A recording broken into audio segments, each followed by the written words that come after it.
Cedric Morris was an artist born in Wales who painted people, landscapes, plants and animals. But he wasn't only a painter. Cedric lived with a large collection of pets and became famous for developing his own species of flowers.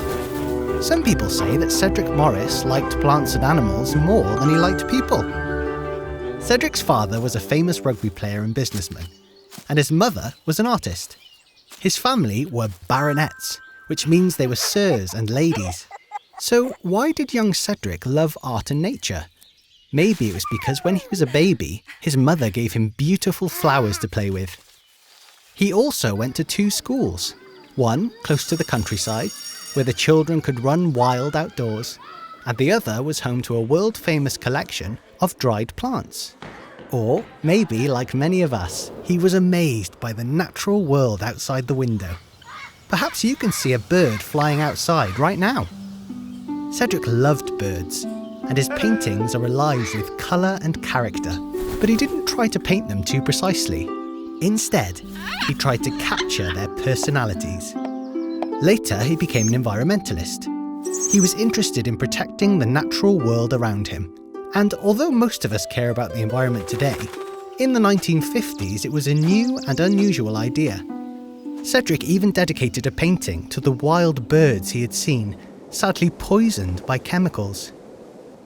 Before he started painting, Cedric tried lots of other jobs, working at a hotel in New York and a farm in Canada.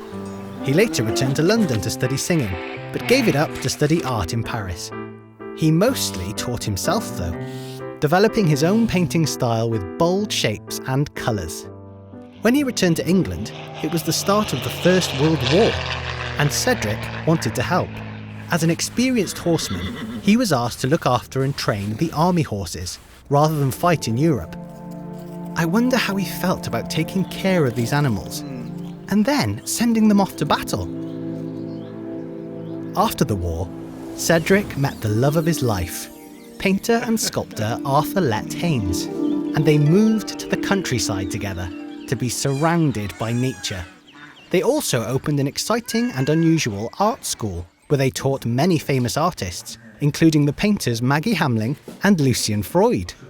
Cedric filled the school with pets, including 2 ducks, a cockatoo, a peacock named Ptolemy, Menace the cat, Rubio the parrot, and a rabbit who liked to sit on his shoulder while he painted. In later years, Cedric devoted himself to his gardens, often travelling abroad to search for exotic flowers, which he would then bring home and look after.